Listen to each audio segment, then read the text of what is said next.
요빠의 무도장이 시몬의 집에 유숙하고 있는 베드로는 비록 자신과 동일한 유대인인 무두장이에 대한 편견은 극복했지만 그러나 이방인에 관한 한, 이방인은 부정하다는 유대인의 편견에서 여전히 벗어나지 못한 상태였습니다. 하나님께서는 베드로의 그 편견을 제거해 주시기 위해서 동일한 환상과 음성을 3번이나 반복해서 보고 듣게 하셨습니다. 우리는 지난 시간에 그 환상과 음성의 의미와 내용에 대해서 깊이 생각해 보았습니다. 그러나 베드로는 똑같은 환상과 음성을 3번씩이나 반복해서 보고 들었음에도 그 의미를 깨닫지 못해서 대단히 당혹스러워했습니다. 그때 가이사랴의 이방인 고넬료가 보낸 사람들이 베드로가 유숙하고 있던 무도장이 시몬의 집 문 앞에 당도했습니다. 그리고 바로 그 순간에 성령님께서 베드로에게 이렇게 말씀하셨습니다. 본문 19절 하반절에서 20절을 보시겠습니다. 두 사람이 너를 찾으니 일어나 내려가 의심하지 말고 함께 가라. 내가 그들을 보내었느니라. 성령님의 이 말씀에 베드로는 성령님께서 보내셨다는 사람들을 만나기 위해서 즉각 기도하던 옥상에서 내려갔습니다. 여기에 한 가지 질문이 제기됩니다. 본래 가이사랴의 고넬료가 베드로를 청하기 위해서 보낸 사람의 수는 3명이었습니다. 그런데 성령님께서 베드로에게 두 사람이 너를 찾는다고 말씀하신 것으로 본문 19절이 전해주고 있습니다. 그래서 본문 19절을 자세히 보니 두 사람이라는 단어 앞에 아라비아 숫자 1자가 명기되어 있어 아래쪽 주난을 보니 어떤 사본들 중에는 그 수가 3사람이라고 명기된 사본도 있음을 밝혀주고 있습니다. 잘 아시다시피 약 3,400년 전부터 1,900년 전까지 약 1,500년에 걸쳐 기록된 성경의 원본은 이 세상에 남아있지 않습니다. 남아있는 것은 원본을 사람이 손으로 뺏겨서 기록한 필사본들만 남아 있습니다. 만약에 성경 기자들이 직접 하나님의 말씀을 기록한 성경의 원본이 남아 있을 경우에 사람들은 원본의 내용보다도 원본 그 자체를 더 절대시하고 신성시하고 우상시할 것이므로 하나님께서는 성경의 원본이 이 땅에 남아있는 것을 허락하시지 않으셨습니다. 그런데 인쇄술이 발명되기 전에 사람이 손으로 쓴 필사본을 한 권씩 일일이 손으로 뺏겨서 쓰다 보니 장구한 세월이 지나는 동안에 성경을 필사하는 사람들이 실수로 잘못 오기하는 경우도 있었고 또 약간씩 내용이 상이한 사본이 나타나게 되었습니다. 그 많은 사본들 가운데에서 어떤 사본이 가장 오래된 사본, 다시 말해서 성경 원본에 가장 근접한 사본인지를 가려내는 것이 이른바 사본학의 역할입니다. 본문 19절 역시 성령님께서 베드로에게 두 사람이 너를 찾는다고 말씀하셨다고 명기되어 있는 사본도 있고 3사람이 너를 찾는다고 명기되어 있는 사본도 있습니다. 이 경우에는 결국 사본 선택의 문제가 남게 됩니다. 그래서 우리말 성경은 두 사람이라고 명기되어 있는 사본을 선택해서 성령님께서 베드로에게 두 사람이 너를 찾는다고 말씀하신 것으로 번역했습니다.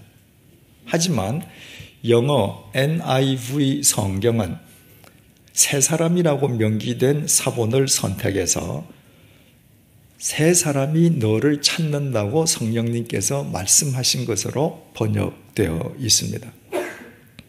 양쪽의 주장 모두 다 나름대로 타당성을 지니고 있습니다. 성령님께서 세 사람이 너를 찾는다고 말씀하셨다는 사본을 선택하는 쪽에서는 가이사랴의 고넬료가 애당초 보낸 사람의 숫자가 세 사람이기 때문에 세 사람이 타당하다는 것입니다. 반면에 두 사람이라고 기록되어 있는 사본을 선택하는 쪽에서는 가이사랴의 고넬료가 베드로에게 보내었던 세 사람들 가운데에 실제로 베드로에게 고넬료의 초청을 전달하는 역할을 맡았던 사람은 두 사람이라는 것입니다. 해당초 고넬료는 자기 집안 하인 가운데에서 두 사람, 휘하 병사 가운데에 한 사람, 이렇게 도합 세 사람을 요빠의 베드로에게 보내지 않았습니까?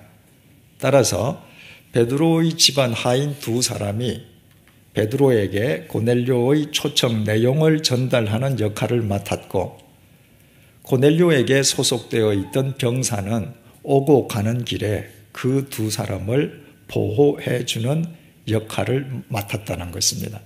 그래서 성령님께서 두 사람이 너를 찾는다고 베드로에게 말한 사본이 더 정확하다고 주장합니다. 양쪽의 주장 모두 나름대로 근거가 있기 때문에 우리로서는 어느 쪽 주장이 정확한지 알 도리가 없습니다. 우리에게 본문과 관련해서 중요한 것은 성령님께서 베드로에게 너를 찾는다라고 말씀하신 사람의 숫자가 두 사람이냐, 세 사람이냐는 것이 결코 아닙니다. 우리에게 중요한 것은 그 숫자와는 상관없이 성령님께서 베드로에게 내가 그들을 보내었다고 말씀하셨다는 것입니다. 성령님께서 그들을 보내셨기에 베드로가 누구인들 그들을 만나지 못하겠습니까? 성령님께서 보내셨다는데 베드로가 무슨 부탁인들 못 들어주겠습니까?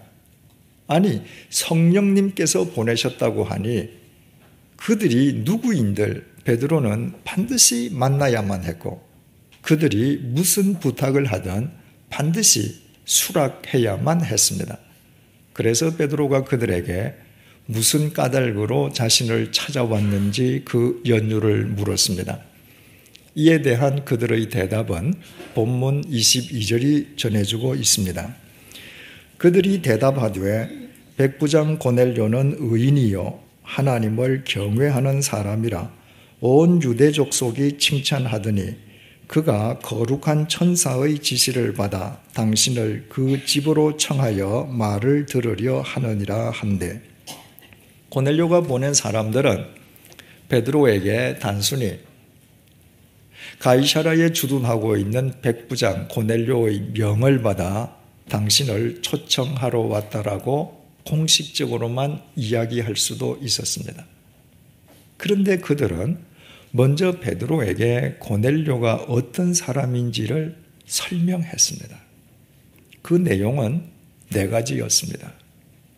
첫째, 고넬료는 의로운 사람이다. 둘째, 고넬료는 하나님을 경외하는 사람이다. 셋째, 고넬료는 온 유대 족속으로부터 칭찬받는 사람이다. 넷째, 그 고넬료가 천사의 지시를 받아 당신을 청하기를 원한다는 것입니다. 언뜻 대수롭지 않아 보이는 간단한 내용입니다. 그러나 베드로는 유대인이었던 데 반해서 고넬료는 유대인들이 짐승처럼 취급하는 이방인이었지 않습니까? 더욱이 고넬료는 이스라엘을 식민지로 삼은 로마 제국의 장교였지 않습니까? 그 사실을 감안하고 본문을 다시 본다면 대수롭지 않아 보이는 이 내용의 깊은 의미를 깨닫게 됩니다. 그것은 바로 이런 의미였습니다.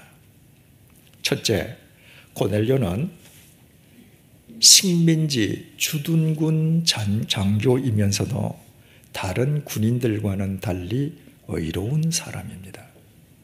둘째, 고넬료는 유대인들이 짐승처럼 취급하는 이방인인데도 하나님을 경외할 줄 아는 신실한 사람입니다. 셋째, 고넬료는 지배자인데도 피지배 민족인 온 유대 족속으로부터 칭찬을 받는 사람입니다. 마지막으로 고넬료는 하나님의 음성을 직접 들을 정도로 신령한 사람입니다. 한마디로 말해서 고넬료는 하나님과 사람으로부터 동시에 칭찬받는 훌륭한 사람이라는 것입니다. 바로 그 고넬료가 베드로 당신을 초청하기를 원한다는 것입니다. 비록 짧은 문장이지만 한 단어 한 단어에 고넬료가 보낸 사람들의 고넬료에 대한 깊은 애정과 신뢰와 존경과 자부심이 담겨 있습니다. 유대인인 베드로에게 이방인 고넬료를 이보다 어찌 더 잘 설명할 수 있겠습니까? 그런 고넬료라면 비록 그가 이방인일망정 누군들 그를 만나고 싶지 않겠습니까? 고넬료가 보낸 사람들의 이상과 같은 답변 내용을 전해주고 있는 본문 속에서 이 시간에 우리는 우리 자신들과 관련해서 세 가지 사항을 짚어보아야 하겠습니다. 첫째, 나를 알고 있는 사람들은 나를 어떤 인간으로 보고 있느냐는 것입니다. 나를 알고 있는 사람들은 내가 없는 곳에서 제3자에게 나를 어떤 인간으로 설명하고 소개할까요? 먼 곳의 사람들이 아니라 나와 가장 가까운 내 주위 사람들은 대체 나를 어떤 인간으로 인식하고 있는 것입니까? 본문 속의 세 사람은 먼 곳에서 고넬료를 피상적으로 아는 사람들이 아니었습니다. 그들은 고넬료의 집안 하인과 휘하, 병사, 즉 고넬료의 집안 사람과 일터의 사람이었습니다. 한마디로 고넬료와 가장 가까이에 위치하고 있는 측근들이었습니다. 먼 곳에 있는 사람들로부터는 칭찬받기가 쉽습니다. 잘 모르는 사람들에게 존경받기도 쉽습니다. 멀리 있고 잘 모르기 때문에 그 사람들 앞에서 연기나 위장이 얼마든지 가능하기 때문입니다. 그러나 사람과 사람의 거리가 가까워질수록 사람 사이의 막연했던 알미 구체화될수록 사람에 대한 존경과 칭찬은 감소되고 아예 소멸되기가 쉽습니다. 한 인간의 곁에 있다고 하는 것은 그 인간의 꾸밈 없는 실체를 보는 것이기에 그 앞에서는 연기나 위장이 전혀 불가능하기 때문입니다. 그런데도 고넬료는 최측근 사람들로부터 진정 어린 칭찬과 존경을 받고 있습니다. 그것도 고넬료가 없는 곳에서 말입니다. 그것이야말로 고넬료가 그 측근들 보기에 얼마나 훌륭한 삶을 사는 신실한 사람이었는지를 우리에게 증명해주고 있습니다. 그렇다면 우리 각자 자신은 어떻습니까? 나의 아내는 나를 참된 크리스천 남편으로 생각하고 있습니까? 나의 남편은 나를 진정으로 신앙적인 그리스도인이라 간주하고 있습니까? 나의 자식들은 나를 매사에 하나님을 경외하는 신앙인으로 존경하고 있습니까? 내 부모는 나를 신실한 크리스천 자식이라고 자랑스러워하고 있습니까? 내 일터의 아랫사람들은 나를 진정으로 존경하는 상사로 받들고 있습니까? 나의 상사들은 나를 모든 사람들로부터 칭찬받아 마땅한 성실한 사람으로 받아들이고 있습니까? 나의 동료들은 내가 천사의 음성을 들을 정도로 신령한 그리스도인이라 나를 인정해주고 있습니까? 이 질문에 우리 스스로 긍정적인 대답을 할 수 있기까지 우리는 부단히 우리 자신을 가꾸고 또 가꾸어 가야 합니다. 내 주위에 있는 사람들이야말로 나를 가장 정확하게 보고 아는 나의 증인들이기 때문입니다. 오늘 본문을 통해서 우리가 짚어보아야 할 두 번째 사항은 나는 현재 내 곁에 있는 사람들의 무엇을 보고 있느냐는 것입니다. 내 곁에 있는 사람들의 무엇이 크게 보입니까? 내 곁에 있는 사람들의 결점입니까? 장점입니까? 아름다운 면입니까? 추한 면입니까? 아무리 고넬료가 훌륭한 삶을 사는 사람이었다 할지라도 그가 신이었던 것은 아니지 않습니까? 어찌 그가 실수한 적이 없었고 어떻게 그에게 결점이 없을 수 있겠습니까? 본문의 세 사람들이 측근에서 그를 모시는 동안에 그에게 실망한 적이 왜 없었겠으며 고넬료로 인해 마음 상한 적이 어디 한두 번뿐이었겠습니까? 고넬료 때문에 불만스러웠던 적은 또 얼마나 많았겠습니까? 그런데도 그들은 베드로에게 말을 했습니다. 고넬료는 주둔군 장교이면서도 의로운 분이십니다. 고넬료는 이방인이면서도 하나님을 경외하는 신실한 분입니다. 고넬료는 지배자이면서도 피지배 민족인 온 유대 족속이 칭찬하는 분입니다.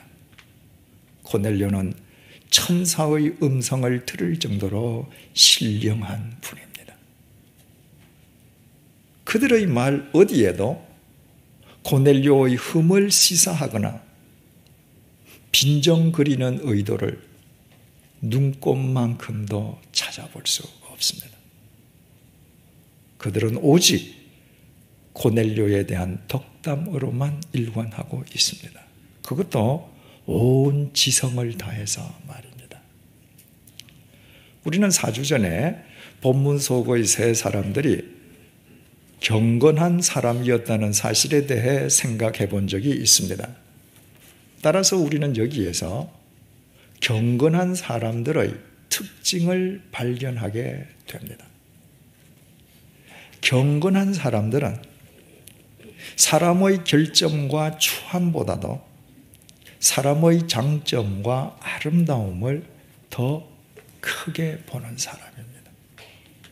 한마디로 경건한 사람은 사람에 관한 한 험담과는 거리가 멀고 덕담을 하는 사람입니다.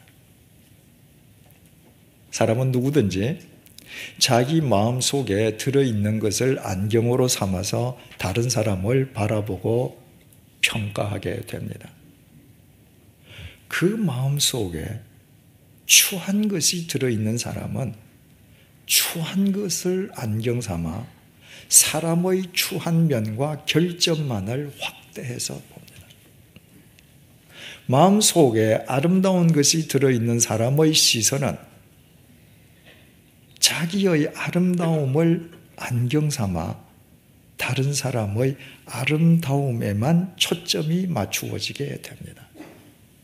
경건한 사람은 그 마음속에 진리가 들어있는 사람이기에 그 진리의 아름다움으로 다른 사람의 아름다움을 조명하는 사람입니다. 따라서 고넬료의 모든 인간적인 결점과 단점이 있었을 것임에도 불구하고 그것을 극복하고 고넬료에 대한 덕담으로만 일관하고 있는 본문 속 사람들은 진정으로 경건한 사람들이었습니다. 우리 자신들은 어떻습니까? 무엇이 크게 보이고 있습니까? 사람들의 결점입니까? 추함입니까? 아니면 장점과 아름다움입니까?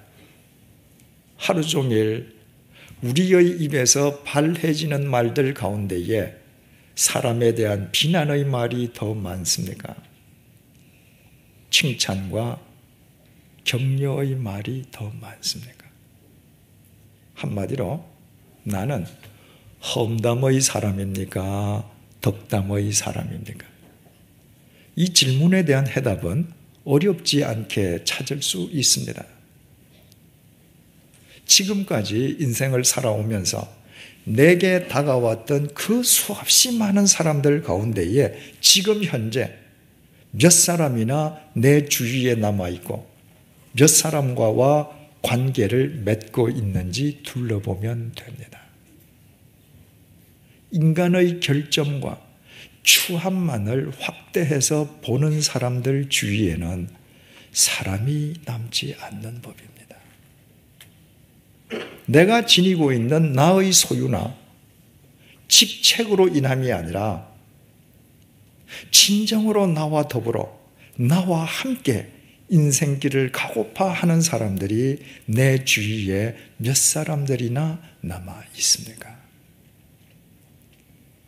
혹 내가 지닌 소유로 인해서 수없이 많은 사람들이 벌떼처럼 내게 다가올 수는 있지만 그러나 내가 사람들의 장점과 아름다움을 더 크게 볼 줄 아는 덕담의 사람이 아니라면 나의 소유가 없어짐과 동시에 그들은 모두 철새처럼 내 곁을 떠나고 말 것입니다. 중요한 사실은 내가 아무리 율법에 능통하고 종교 예식에 익숙한 사람이라 할지라도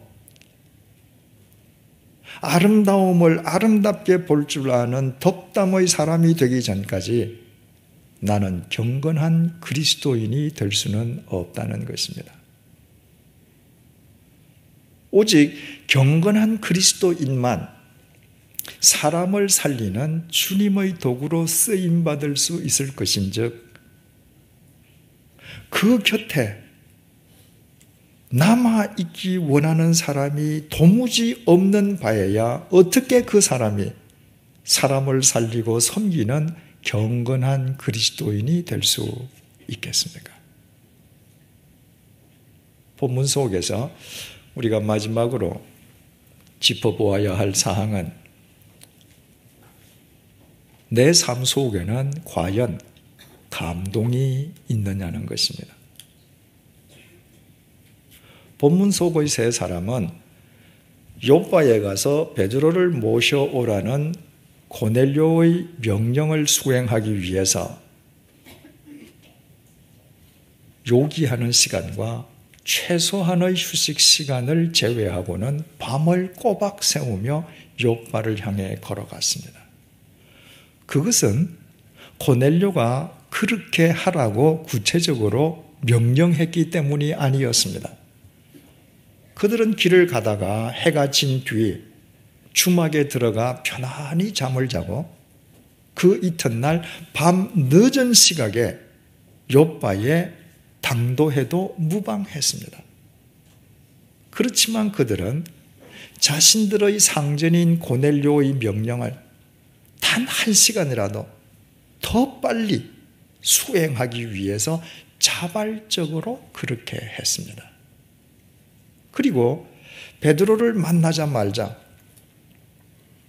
고넬료에 대한 자신들의 신뢰와 애정과 존경을 담아 온 지성을 다해 베드로에게 고넬료에 대해 설명했습니다. 그처럼 주어진 자신의 역할과 사명에 대하여 충성과 최선을 다하는 그들의 삶 속에는 우리의 가슴을 뭉클하게 하는 감동이 있습니다. 지난 5월 4일 부천체육관에서 전 교인 합동예배와 체육대회인 백투게더 행사가 있었지 않습니까? 그와 관련해서 이유진 권사님께서 제게 보내주신 글 내용 가운데의 일부를 권사님의 양해하에 여러분들에게 읽어드리겠습니다. 저는 운동회 프로그램과는 거리가 멀다 싶어 예배를 드리고 구역 식구들과 점심 식사를 끝으로 되돌아올 요령으로 집을 나섰습니다. 그런데 부천 인터체인지를 지나면서 가슴에서 뜨거운 것이 뭉클 치솟아 눈물이 주르르 쏟아지게 만드는 광경을 보았습니다. 푸른 조끼를 입고 방향을 안내하고 있는 누가 보아도 100주년 기념교회 성도임을 보여준 한 사람이 거기 있었습니다. 자동차가 진행하는 진로를 따라 도로변에 계속 한 사람 한 사람의 봉사자들이 환한 얼굴로 길잡이 노릇을 하고 있었습니다. 감격스러움을 참다 못해 함께 타고 가던 하나은 박지희 집사님께 말했습니다. 너무 감동적이야. 가슴이 벅차서 눈물이 나네. 두 분 집사님도 쑥스러워 말을 못했노라며 눈물을 닦고 있었습니다. 차량이 질주하는 고속도로변에서 수고하고 있는 차량 봉사자들의 헌신에 감동받은 권사님은 도중에서 되돌아오려던 자신의 계획을 접고 백투게더 행사가 끝나기까지 기쁨으로 참여했습니다. 그리고 한 국가의 기본 단위를 이루고 있는 한 사람으로서 당신 자신의 역할이 얼마나 중요한지도 깨닫게 되었다고 고백하셨습니다. 그날 고속도로 인터체인지에서부터 수고하고 있는 차량 봉사자들의 헌신을 보고 감동을 받은 분들은 권사님 일행만이 아니었습니다. 그분들을 고속도로에서 만났던 모든 분들은 열이면 열 한결같이 감동을 받았습니다. 저와 제 처 역시 제일 먼저 서 계시는 한 사람의 봉사자를 보았을 때 눈시울이 뜨거워지는 감동을 주체하기 어려웠습니다. 어디 그분들 뿐이었습니까? 그날 백투게더 행사를 위해서 수고한 봉사자 모든 분들이 한결같이 충성과 헌신을 다했습니다. 그래서 그날 행사가 감동 그 자체였고 성령님께서는 그 감동을 통해 우리 모두를 한 마음으로 묶어주셨습니다. 이처럼 자기에게 주어진 역할과 사명에 충성과 최선을 다하는 사람이 있는 곳에는 반드시 인간적인 감동이 있고 그 감동을 통해 성령님께서는 역사하십니다. 사랑하는 교우 여러분, 우리 각자에게, 우리 자신에게 주님께서 맡겨주신 역할과 사명은 무엇입니까? 남편으로서, 아내로서, 부모로서, 자식으로서, 그리스도인으로서, 사회인으로서, 대한민국 국민으로서 우리에게 맡겨진 역할과 사명에 충성을 다하며 최선을 다하십시다. 우리의 삶 자체가 하나님과 사람을 향한 감동이 되게 하십시다.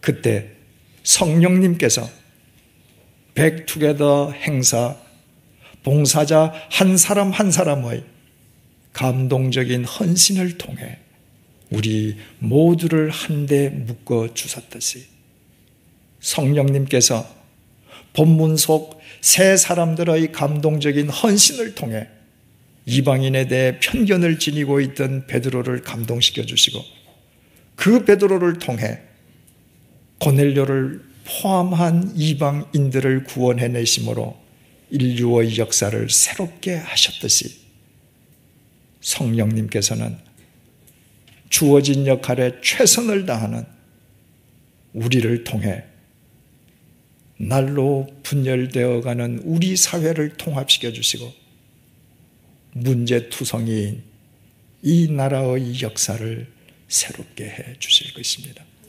국가와 개인은 별개의 관계가 아니라 우리 한 사람 한 사람이 대한민국을 이루고 있는 기본 단위이기 때문입니다. 기도드리시겠습니다. 내 곁에 있는 사람들은 나를 어떤 인간으로 간주하고 있는지, 내가 없을 때 그들은 제3자에게 나를 어떤 내용으로 설명하는지 진리의 거울 앞에서 날마다 나를 객관화시킬 줄 아는 지혜를 허락하여 주옵소서. 그리고 나는 지금 내 곁에 있는 사람들의 무엇에 더 밝은지, 그들의 추함인지 아니면 아름다운지 헤아려 보므로 궁극적으로 내 속에 들어있는 것이 무엇인지 직시할 줄 아는 통찰력도 허락하여 주옵소서. 나아가 주님께서 내게 맡겨주신 사명과 역할에 충성과 최선을 다하는 주님의 충성스러운 종이 되어 나의 삶이 하나님과 사람을 향한 감동이 되게 하여 주옵소서. 그리하여 나의 삶을 통해 날로 분열되어가는 이 나라가 통합되게 하시고 새로워지도록 은혜를 베풀어 주옵소서. 한 사람과 국가가 별개가 아니라 국가의 기본 단위가 한 사람이므로 내 한 사람이 역사의 주체이신 주님께 충성을 다하는 주님의 종이 될 때 내 한 사람의 삶을 통해서도 주님께서는 얼마든지 대한민국의 역사를 새롭게 하실 수 있으심을 잊지 않도록 붙들어 주옵소서. 예수님의 이름으로 기도드립니다. 아멘.